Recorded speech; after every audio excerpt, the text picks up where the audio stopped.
Oi, eu me chamo Raimundo Montenegro e convido você agora a aquietar o seu coração para ouvir uma mensagem da Palavra de Deus que é parte de uma série de exposições bíblicas baseada em Gênesis de 1 a 11 e intitulada Desde o Princípio.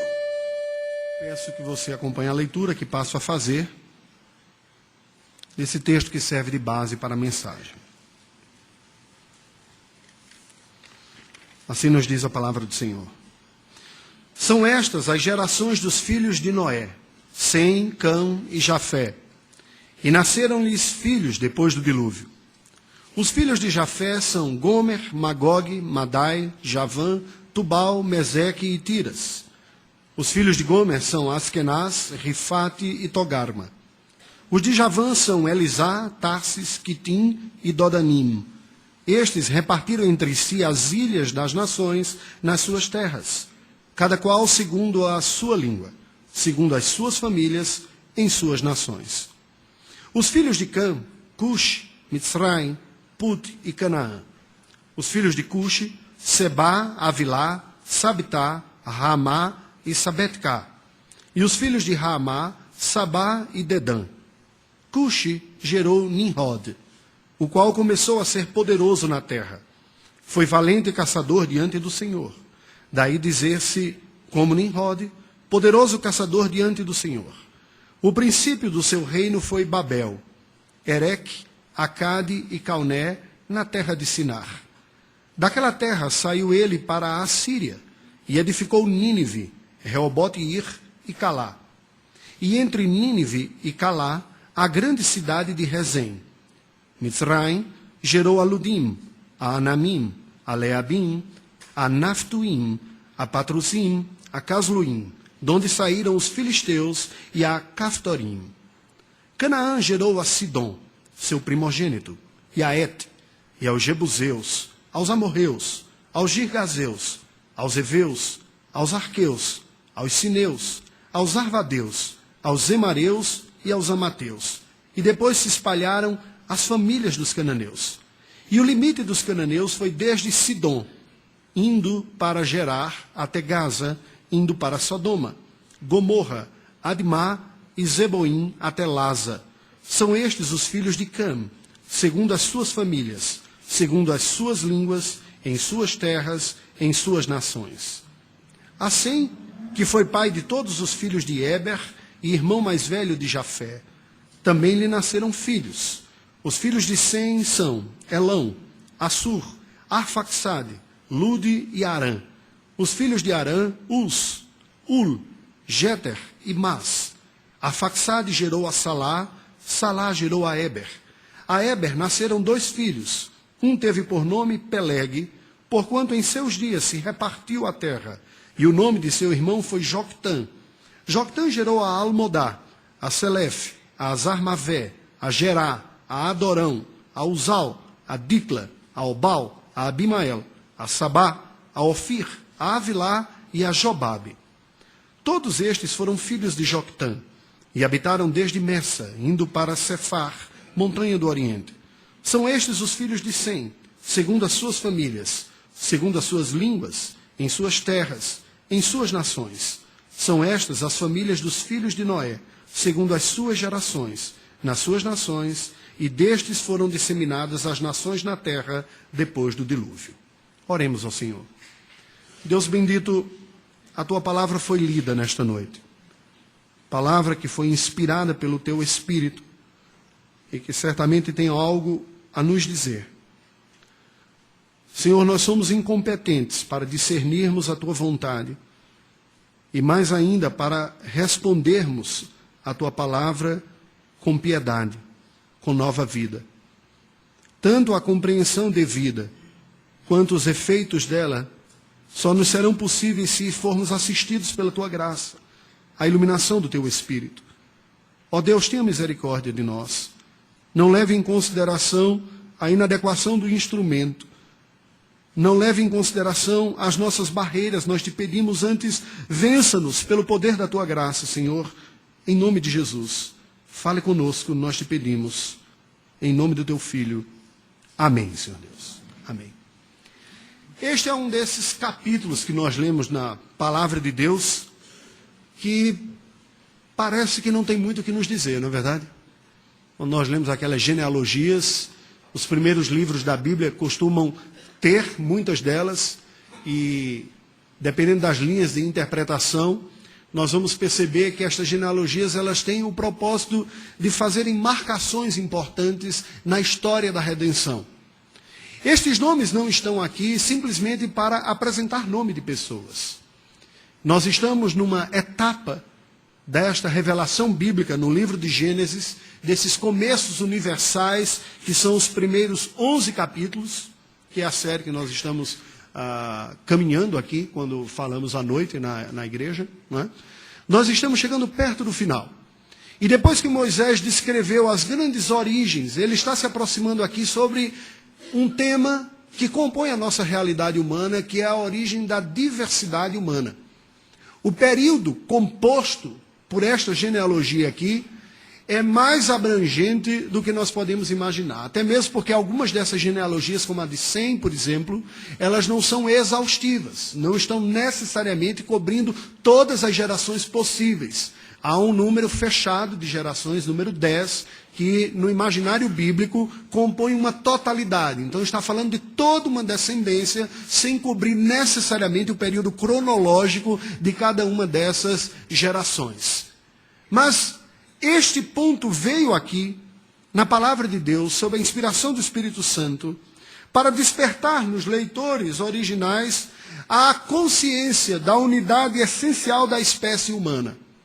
É verdade que na mitologia egípcia, de onde os hebreus haviam saído, haviam afirmações distintas sobre a origem da humanidade, e até mesmo distinções de qualidades essenciais entre aqueles que estavam entre a nobreza sacerdotal egípcia, entre os escravos egípcios e os outros cidadãos egípcios. Não é incomum nós encontrarmos, nas diversas narrativas de humanidade, explicações falando de origens diferenciadas dos povos. Em muitas das mitologias indígenas desses povos pré-colombianos que habitavam nossas terras antes daquele 22 de abril consagrado, não é? Há muitas também mitologias falando de origens mais divinas de uns povos melhores do que outros. Aliás, há uma tendência universal na humanidade de olhar o mundo a partir da sua própria realidade, considerando-se superior aos outros, como grupos humanos. Havia, portanto, uma clara intenção da parte de Moisés de deixar claro a esta altura aqui, de que, a despeito do propósito redentivo específico de Deus para com o seu povo, a espécie humana é composta de uma só espécie. É uma só humanidade que compõe, sem diferenças de graus, de qualidade, ou seja, outra qualquer que essencialmente demarque uma distinção. Havia, portanto, da parte de Moisés, essa preocupação de mostrar que toda a espécie humana tem uma mesma natureza física e espiritual. As nossas diferenças, alertava Moisés, elas são circunstanciais e não essenciais. Tivemos o mesmo ancestral comum, não apenas no jardim, mas a partir do recomeço no dilúvio, tivemos a mesma família comum que deu origem a toda a diversidade humana, a família de Noé, que pela providência divina e os caminhos que a história de cada um desses grupos foi tomando, a humanidade foi se diversificando por uma espécie de adaptação e seleção, e nesse sentido há validade nestas coisas, sim, não mudando fenótipo, genótipo, eu não vou arriscar o termo próprio aqui porque não sou da biologia, mas fazendo as devidas adaptações, dada a grande diversidade que o planeta nos legou, especialmente depois do dilúvio. As acomodações, ajustes e adaptações que nós vamos experimentando na diversidade deste planeta azul. No entanto, o texto sagrado nos apresenta uma origem em comum. O que nós temos para refletir esta noite é enxergar um aspecto que por vezes nos falta na nossa reflexão bíblica enquanto cristãos, que é um conceito de unidade da raça. Mas não apenas um conceito intelectual acerca disso, mas percebendo que nós estamos muito mais presentes e dentro desta realidade una que é a humanidade como um todo do que ausentes. Muitas vezes a nossa demarcação e a nossa energia é muito mais fortemente carregada na demarcação da diferença do que na demarcação da igualdade. Uma boa parte dos litígios, dos conflitos, não apenas religiosos, mas sociais e econômicos, está pela sobrevalorização daquilo que nos separa, esquecendo que nós temos uma unidade muito maior que nos une em essência do que nos separa pelos acidentes da nossa vida. E é sobre isso que esse texto está apontando. Aquela nação que fora tirada da escravidão do Egito está indo para uma terra que era habitada por um povo. Este povo que está indo para compor uma nova nação, aquele povo que habitava aquela terra de origem, e o outro que fora aquele que o habitante anterior do Egito, todos estes tiveram uma raiz comum. Acompanhemos como o texto sagrado vai descrever essa diversidade da humanidade a partir dos 3 filhos de Noé, portanto, dos sobreviventes da arca após o dilúvio. Isso nos é apresentado em 3 blocos. Os blocos que vão do versículo 2 ao versículo número 5, falando da descendência de Jafé. O bloco dos versículos de 6 a 20, falando da descendência de Cam. E o bloco dos versículos de 21 a 31, falando da descendência de Sem. O que nós podemos destacar dessas descendências? Acompanhe. Sobre a descendência de Jafé, e aqui vale abrir um parênteses e colocar um dado, alguns termos vão ficando tão consagrados no nosso dia a dia que nós não reparamos para o seu significado preciso, né? Como o termo descendência.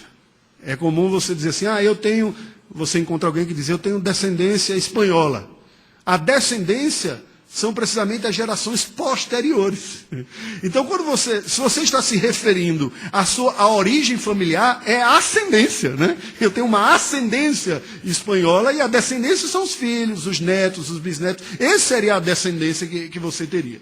Esse texto sagrado aqui está falando da descendência de Noé, de onde veio toda a humanidade, a partir dos seus 3 filhos, portanto a descendência jafeíta, começando com Jafé aqui nos versos de 10 a 5. Gênesis capítulo 10 como um todo descreve uma vasta e detalhada genealogia dos descendentes de Noé, escrita a partir dos seus 3 filhos. Começando por Jafé, com a narrativa mais curta, versos de 2 a 5, são-nos apresentados os descendentes de Noé através de seu filho Jafé, cujo nome significa beleza. A bênção que foi proferida por Noé a Jafé, por ocasião do capítulo 9, verso 27, diz, engrandeça Deus a Jafé e habite ele nas tendas de Sem. Havia naquela palavra profética de Noé sobre Jafé e sobre a sua descendência, pois a palavra não dizia respeito apenas ao filho, mas toda a sua descendência, um anúncio de que uma bênção viria da parte do Senhor que se manifestaria numa amplitude desta descendência. Engrandeça Deus a Jafé. Engrandeça. De Jafé veio uma dupla orientação nessa bênção. O engrandecimento através da extensão dos povos dele descendentes, demonstrado na sua genealogia, que aqui está restrita, e o alcance da bênção de Sem sobre Jafé. Porque o final do versículo diz que habite ele nas tendas de Sem. Então havia uma bênção que foi dada à descendência de Sem, mas que em algum momento alcançaria a descendência de Jafé. O que isto significa? Como nós entendemos isso? Esta bênção apontaria já para a graça que viria no Evangelho de Jesus Cristo através da vinda de Cristo.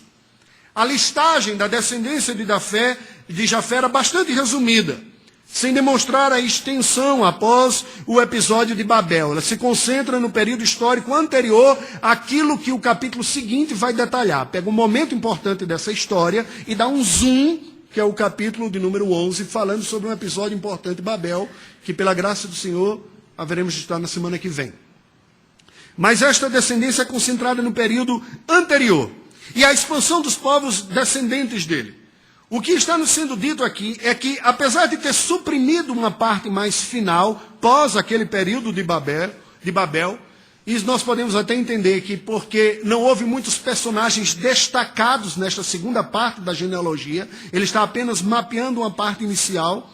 O texto bíblico nos mostra de maneira indicada, de forma suficiente, os nomes destes que foram descendentes de Jafé e que ampliaram-se como povos que vieram ocupar a maior vastidão do mundo aqui demonstrado nesta época aqui.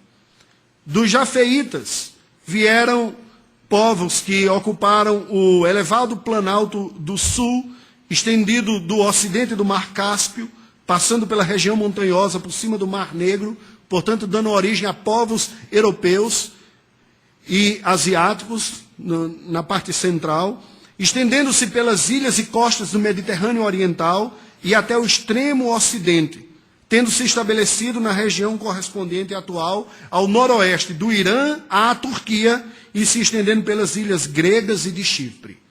Então nós vemos aqui que o texto sagrado está dizendo, que esses povos que vieram depois a ocupar e desenvolver uma parte da Euroásia têm a sua origem em Jafé. Multiplicaram-se, cresceram, desenvolveram-se e deram origem a inúmeros povos que se misturaram e continuaram crescendo. Nos versículos de 6 a 20, nós vemos agora o texto sagrado nos apresentando a descendência de Cã, os camitas, o outro filho de Noé. Aqui nos é apresentado esta descendência, cujo nome é incerto, não se sabe ao certo o significado da palavra Cã. Pode ser pele escura ou pele quente, numa associação, possivelmente, aos seus descendentes depois, em que, em grande parte, compõem os povos do sul da Arábia, da Etiópia, de Canaã e do Egito, em hebraico, Mitzrayim. Inclusive, textualmente é citado um deles com esse nome aqui, é o nome hebraico para Egito. Então, este Cã deu origem a um outro grupo de pessoas, que incluía os povos habitantes da Península Arábica e do continente africano. Aqui é nos dito. Nos versículos de 8 a 12, há um destaque para Nimrod, como alguém que se tornou poderoso, fundador de um primitivo reino da Babilônia, radicado na antiga cidade de Babel, e cujos domínios e influências se estenderam até os limites da futura Assíria, onde ele veio a fundar Nínive, a capital do futuro império assírio. A sua arrogância era uma demonstração dessa semente de um espírito dominante na humanidade que perde de vista a piedade e o servir a Deus e começa a olhar e construir a sua vida baseado só na sua força, na sua potência, na sua capacidade, no que ele pode produzir. O texto é um texto, a descrição de Nimrod é aparentemente neutra. Há uma divergência nos comentaristas do que significa poderoso diante do Senhor. Mas aquilo que foi sucedido por ele nos mostra o nascimento de uma civilização que concentra poder, que cresce em autoridade, que manifesta obras sem iguais e que isto sobe ao coração dessa população, que passa a explorar, dominar e maltratar outros povos menores. Isso numa reverberação de uma atitude de espírito de superioridade, arrogância, ao contemplar as suas potencialidades sendo demonstradas na construção, na confecção de sociedades, de detalhes, inclusive de elementos religiosos como um todo. O que a Bíblia nos diz, e entendo eu, que é a melhor interpretação para essa expressão diante do Senhor, é que esta civilização, conquanto egoísta, idólatra, ególatra, não piedosa, que descendeu de Noé através de Cã, foi usada pela providência divina. Não foi um acidente, não estava fora do controle de Deus, mas o próprio Deus que tudo dirige e governa, usou a impiedade, o orgulho e a prepotência desse povo para depois, oportunamente, disciplinar o seu povo da aliança. Ora, Isaías fala isso na sua profecia, no capítulo 10. Como a Assíria não entende que é um instrumento de disciplina nas mãos do Senhor, Ela acha que está desarraigando, desapropriando e fazendo tudo de acordo com o seu coração, e o está, mas ao fazê-lo, está cumprindo o propósito de Deus de usar esta malignidade para a disciplina do seu próprio povo. Do versículo 15 adiante, é nos detalhada na descendência de Cã o ramo específico de Canaã, que do episódio do capítulo 9 anterior estiveram envolvidos, pai e filho, naquela situação vergonhosa sobre Noé, que trouxe um vexame. Mas especificamente sobre Canaã, é dado um juízo profético. A palavra de Deus, quando vai se dirigir, diz: maldito seja Canaã, seja servo dos servos a seus irmãos. Um dado histórico. Canaã deu origem, pessoalmente, ele foi um precursor dos habitantes da futura terra de Canaã. Não é à toa que a terra também teve este nome, porque da descendência de Canaã vieram os povos cananitas, que habitaram a terra de Canaã, que depois o povo hebreu toma posse como promessa da parte do Senhor. A maldição proferida por Noé e profetizada foi tão somente o cumprimento do juízo de Deus, historicamente realizado, a um povo que se opôs e endureceu-se dentro do seu próprio coração à mensagem da aliança. Nesta medida, isso não veio sobre os outros, mas veio sobre os cananitas. Houve uma justificativa vergonhosa, historicamente falando, ao longo da história do Ocidente, de se justificar a escravidão como baseado nesta maldição aqui que Deus proferiu a Canaã. No entanto, há um equívoco, porque de Canaã não proveio propriamente os povos que vieram a compor a África. Há um duplo equívoco aqui. Como também a escravidão não foi um privilégio, entre aspas aqui, que é um antiprivilégio, né, experimentado pelos povos africanos. A história humana mostra que a escravidão foi um recurso recorrente entre conflitos interétnicos. Árabes entre si, europeus entre si, asiáticos entre si, africanos entre si. A que nos restou é aquilo que nos tocou. E a que nos tocou foi a dos portugueses com os africanos. Mas a regra é que isso foi pulverizado. Portanto, é um equívoco, foi uma justificativa pecaminosa de pessoas querendo dar uma validação bíblica da exploração do próximo e usando a própria palavra de Deus. Infelizmente isso aconteceu ao longo da história da cristandade. Ora, em virtude daquela palavra de juízo que Noé proferira ao seu filho Cã, e incluía Canaã, o seu neto, nós vemos aqui Canaã como precursor daquela futura terra de Canaã, cuja maldição se concretizou, porque aqueles povos de lá se opuseram à semente santa, à mensagem daqueles que vinham trazendo a mensagem da revelação. Quando nós lemos o final do Pentateuco e o livro de Josué e Juízes, nós percebemos como os povos originais, habitantes da terra prometida, resistiram e por isso mesmo sucumbiram e alguns deixaram de existir, cumprindo esta profecia aqui. Versículos de 21 a 31, nós temos a descendência de Sem.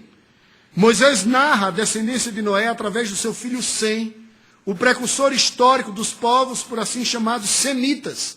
Conquanto o termo semita, ou semitismo, ou antissemitismo, esteja contemporaneamente associado especificamente ao povo judeu, tecnicamente, historicamente e etnicamente é mais amplo.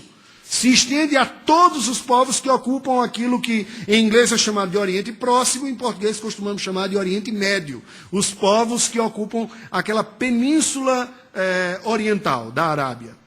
Desde a região do Levante, onde está o ISIS atuando aí, tentando sobreviver, até a região mais distante que vai para o Golfo do Pérsico, que tive a oportunidade de conhecer. Esses povos, na sua maioria, incluem judeus, árabes, persas, assírios e sírios. Todos estes vêm desta linhagem de Sem, como povos semitas. Mas não apenas no Oriente Próximo ou Médio, também um povo na Ásia Menor, os habitantes de Lud, ou Lídia, como vai aparecer aqui. Sobre esta descendência foi proferida uma mensagem profética de Noé da preservação da semente santa. Nos é dito de Sem uma bênção, nos é proclamada aqui no capítulo 9. E esta bênção haveria de se estender ainda mais. 9:26 nos diz, e juntou, bendito seja o Senhor, Deus de Sem. Noé já anunciara que seria, através da descendência de Sem, que a semente santa do evangelho oral, até então, a revelação oral, permaneceria preservada. Veja que nós temos 3 reações distintas.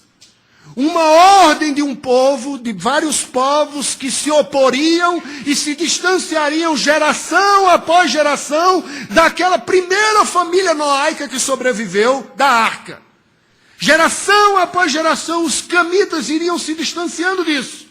Iam perdendo de vista Deus, sua glória, sua majestade, iam contemplando cada vez mais sua beleza, sua capacidade de produzir, de interagir, de comercializar, de explorar, de construir coisas com suas mãos. Um outro se expandiria, se estenderia para uma região mais ao norte, e num dado momento da história seria alcançado pela bênção de Sem, porque não lhe foi dada num primeiro momento, mas lhe teria sido dada em um segundo momento. E de Sem viria a bênção do Senhor. Deus poria a sua mão naquela linhagem, e daquela linhagem preservaria o conhecimento do próprio Deus, e Redentor, que viria através deles, a semente santa, que viria a ser uma nação, que produziria o Redentor e o Salvador, Jesus Cristo. A mensagem que nós vemos desta parte aqui é a seguinte: dos descendentes de Jafé surgiram importantes povos e impérios pagãos, como os medos, Madai, aqui descrito, e os gregos, descritos aqui como Java. Quando o evangelho se expandiu pelo mundo conhecido nos dias do Império Romano, muitos dos descendentes de Jafé foram incluídos na bênção pactual pela fé em Jesus Cristo, cumprindo a profecia noaica do capítulo 9. A bênção de Sem alcançaria a descendência de Jafé. O continente europeu foi o primeiro continente cristianizado no mundo. Hoje é pós-cristão. Mas foi. A bênção de Sem alcança Jafé. Esta verdade de que esta bênção que Sem carregava consigo é um potencial, tem um potencial muito maior de alcançar outros, foi descrito historicamente. O desdobramento histórico da contribuição de Nimrod é destacado nos 2 impérios dele decorrentes, o império da Síria e o império da Babilônia, ambos presentes no tempo bíblico. Lemos como terríveis impérios, povos que eram cruéis, que exploraram e dominaram os outros povos, mas tiveram a sua origem num filho de Noé. O que foi acontecendo com aquela família? Que sem perceber, uma geração após a outra, se distanciava mais, ao ponto de chegar um momento de serem não apenas ignorantes das bênçãos pactuais, mas serem verdadeiros opositores às bênçãos que lá no passado tinham lhe preservado a vida através de Noé. Isso não é incomum acontecer. O continente que foi primeiro cristianizado vota leis que prejudicam e dificultam a evangelização hoje.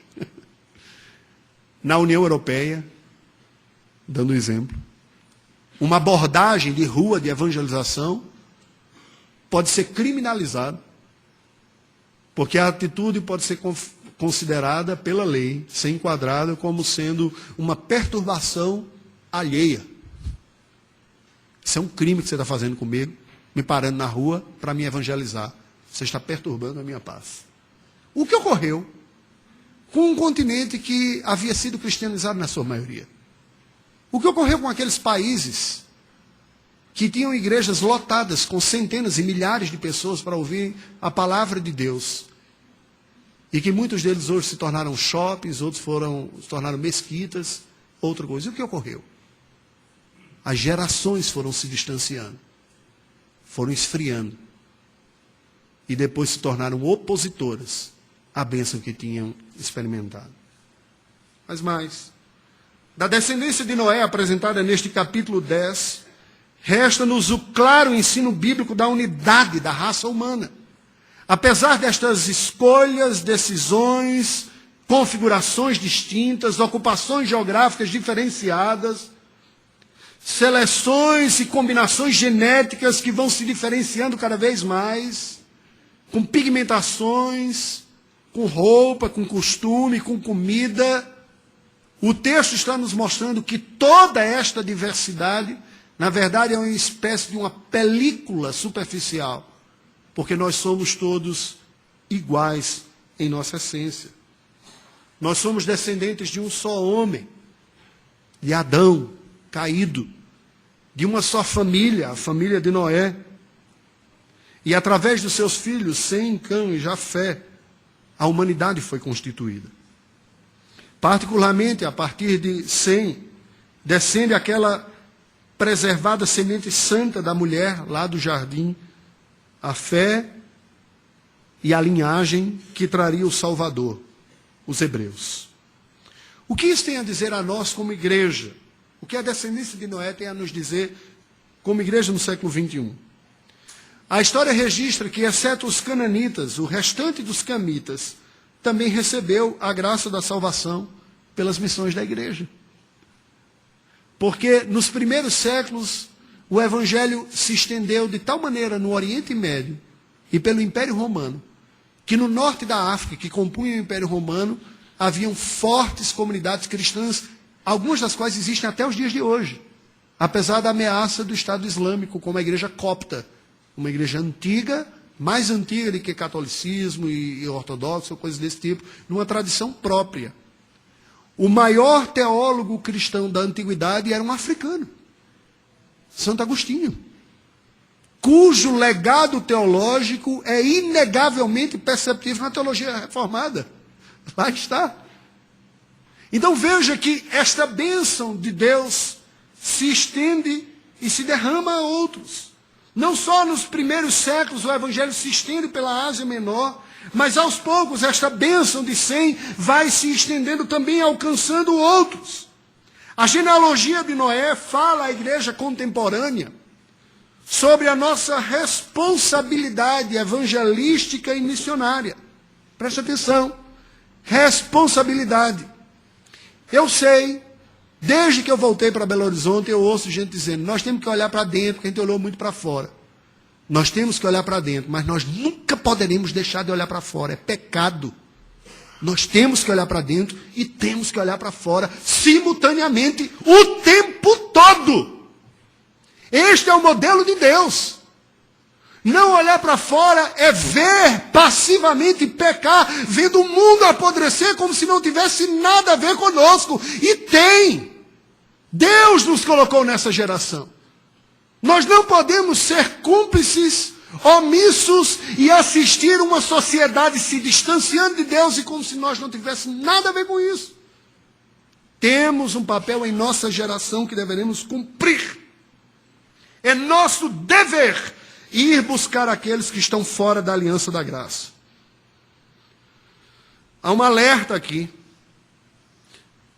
E aí eu vou me dirigir um pouco mais a quem é reformado, que gosta dessas coisas de pacto, teologia, essas coisinhas, né, que a gente gosta. Então, presta atenção. O alerta que esse texto nos dá é que a fé não é automática nos filhos da aliança.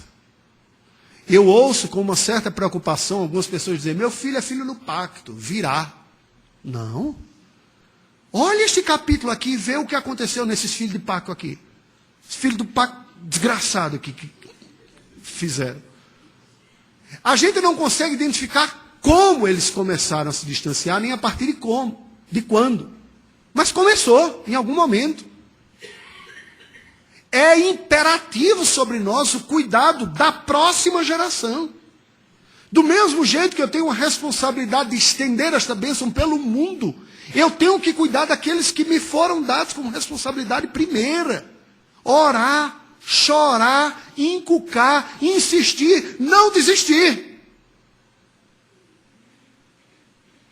Sabe, às vezes eu fico pensando sobre qual deveria ser o sentimento predominante nos pais que educaram os filhos na fé e eles não estão na fé. Eu vejo gente que entra e sai, parece que isso não faz muita diferença. E vejo outros que parece que quando a gente toca nesse assunto, dói profundamente no coração. E a pessoa sai quase que arrastada dentro da igreja. Eu me preocupo com essas posições. Porque eu entendo que a maneira apropriada de nós olharmos para ela há uma promessa de Deus de ser comigo e com a sua descendência. E há um sinal de que aqueles meus descendentes ainda não estão experimentando. Então eu me angustio. Eu oro e eu insisto, mas eu não me desespero. Eu não perco a esperança, como dizendo, não tem jeito. Mas eu não posso ser indiferente a isso. Vamos assistir o quê? Esperar os netos demonstrarem um sinal de ainda maior indiferença?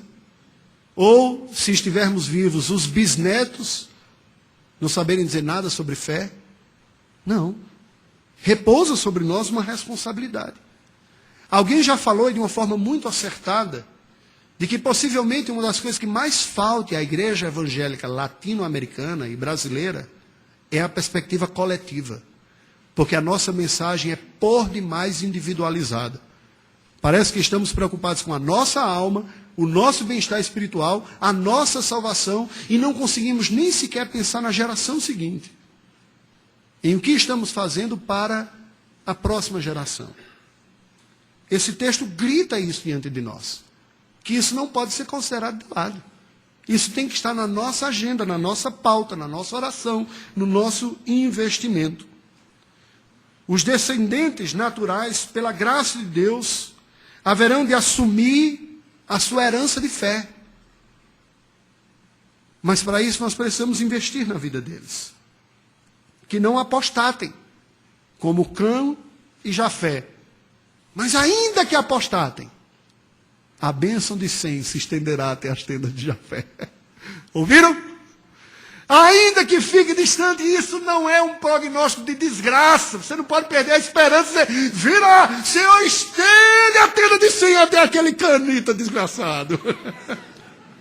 Que eu batizei, ensinei, agora ele está caminhando por outro caminho. Estende até lá, Senhor Deus, eu não desisto disso. Enquanto estiver vivo, eu vou insistir. Nasceu no pacto, é para experimentar a bênção do pacto. Agora isso está nas mãos de Deus. Gênesis 10 nos alerta que, embora toda a humanidade descenda de uma mesma família noaica, preservada na época do dilúvio, há um alerta grave aqui. A maioria tenderá e efetivamente se afastará do caminho da graça, pela busca da glória pessoal. Este é o caminho natural. Não esqueça disso. Esse é o caminho natural. Se uma graça sobrenatural não atuar no coração, a geração seguinte descamba. Isso deveria mudar completamente o uso nosso das nossas orações. E realmente pedir a intervenção de Deus, que o Senhor nos visite. Que o Senhor venha produzindo um novo nascimento, como ouvimos pela manhã, tão bem falado aqui. Produzindo um novo nascimento. Não apenas conhecimento, mas um conhecimento que leve ao novo nascimento. Essa tendência é real. Ela está dentro de todos nós. Sermos seduzidos por outros fatores da vida e deixarmos de lado o elemento essencial. Isso requer um discipulado pessoal e familiar. Sabe, esse texto nos apresenta Cristo de uma maneira muito singela. O Senhor Jesus está em Gênesis 10, sendo demonstrado para nós como o executor da bênção da semente santa semita, os judeus, a todos os povos. O que tornou possível a bênção de Sem alcançar os camitas e os jafitas foi o Senhor Jesus. O Senhor Jesus é o elemento da eficiência da redenção, que aqui está nos apresentado de forma camuflada. Porque quem escreveu aqui não sabia como isso se processaria. Hoje, com o olhar da história, nós olhamos para trás e percebemos como esses povos que estavam alienados desta bênção, vieram à bênção, vieram pelo Evangelho. A verdadeira bênção do pacto é Jesus, é caminhar com Ele, é conhecê-lo, é ter sido salvo por Ele, redimido por Ele. E esta bênção está franqueada no anúncio a todos e será executada pela soberana vontade de Deus. Qual é a mensagem atual deste capítulo 10? A diversidade humana, étnica e natural, e cultural, melhor dizendo, camufla a unidade da espécie. Não há entre nós, na espécie humana, Homo sapiens, superiores e inferiores. Nós apenas nos diferenciamos com o tempo, com o espaço, com as seleções e os cruzamentos genéticos que foram nos selecionando com alguns traços, mais de um jeito ou de outro. As distintas manifestações humanas indicam apenas diferenças providenciais. Contudo, a nossa diversidade revela a mesma potencialidade manifesta distintamente. Somos uma só espécie, caída em pecado, tendente à autonomia, carente do único e mesmo evangelho redentor, entregue pelos semitas para a redenção e a plenitude de toda a humanidade. Vocês têm me visto, vez por outra, denunciar alguns pecados nossos como raça, como nação brasileira. Uma vez ou outra, nem tanto. Mas hoje eu gostaria de fazer o contraponto. Meu Brasil brasileiro. Uma das coisas que eu mais senti falta do Brasil quando estive fora. Desde a avaliação de Gilberto Freire, até o mineiro Darcy Ribeiro, quando avaliava o povo brasileiro, diz: nós somos a nova Roma. A mistura de povos aqui é sem igual no mundo. E é. Tolos e preconceituosos são aqueles que entre nós fazem diferenciação étnica, social, econômica. Nós somos um povo de pele miscigenada. Traço de todo mundo está em nós. Por isso que o nosso passaporte é o mais cobiçado no mercado negro. Porque passaporte brasileiro cabe à cara de qualquer um. Negro, amarelo, vermelho, asiático, africano, qualquer um se passa. Porque pela providência divina Deus nos misturou e nos fez assim. Na minha família eu tenho desde louro de olhos azuis até negro de cabelo enrolado. Tudo. Essa miscelânea é fantástica. Quem de vocês aqui nunca sentiu um desconforto quando assistiu um filme, ouviu um documentário em como nações protestantes tinham segregação racial, igreja para negros, separada de igreja para branca? Quem de nós? Gente, isso é uma bênção, é para gerar desconforto mesmo. Nós não podemos aceitar isso. E se isso não foi fruto do Evangelho, foi fruto simplesmente da providência natural, da graça divina sobre este povo que habita aqui. Temos pecados, temos, mas isto é uma virtude que temos. E temos que reconhecer que é uma bênção. Nós somos uma só raça. Preconceito entre nós é um pecado inadmissível. Inadmissível. Assim como em Adão todos pecaram, em Cristo há a possibilidade da redenção de todas as raças e espécies. Eu me lembro daquele refrão daquela música que dizia: ainda somos os mesmos e vivemos como os nossos pais. Esses somos nós. Para concluir, o etnocentrismo, ou seja, olhar o mundo a partir do seu grupo étnico, se julgando superior, chauvinismo, não calvinismo, que às vezes pode ser, né? Outros preconceitos raciais, sociais, econômicos, acadêmicos, cada qual será tentado no preconceito que lhe é de maior peso idolátrico no coração. De quem você se aproxima? De quem você se distancia? Por que você se aproxima de quem se aproxima? Por que você se distancia de quem você se distancia? Pare para fazer essa sondagem no seu próprio coração. O que faz com que você se distancie de certas pessoas, ambientes e lugares? Se pela graça do Senhor você for levado a refletir e dizer: é preconceito, eu me julgo superior, eu acho que é melhor, eu não tenho paciência, Deus está nos chamando ao arrependimento, porque nós somos da mesma matéria, nós somos o mesmo povo, Nós somos a mesma espécie. Nós temos as mesmas necessidades. E quem é salvo pelo mesmo Salvador. Senta na mesma mesa, come do mesmo pão, bebe do mesmo vinho, vai para o mesmo céu, chama Deus de meu mesmo Pai. Isso é o Evangelho. E o Evangelho deve santificar também as nossas relações intersociais, intergrupais, intersexuais e quaisquer outros ais que você possa imaginar aí também na sua cabeça. Vamos orar ao Senhor, curva a sua cabeça. Deus bendito, nós queremos te render graças pelo teu Evangelho, que é a cura para a nossa alma. Não apenas o perdão para os nossos pecados, não apenas a purificação para as nossas iniquidades, mas o filtro para a nossa mente. Pedimos que no nome de Jesus tu nos restaure diante de nós a percepção bíblica de quem somos. Pecadores caídos e como igreja redimidos e resgatados pelo sangue da cruz.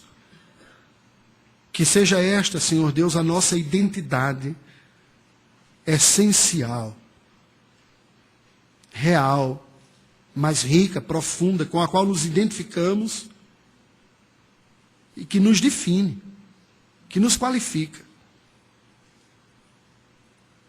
Ó Deus, confrontados pelo Teu Evangelho, nos ajude a enxergar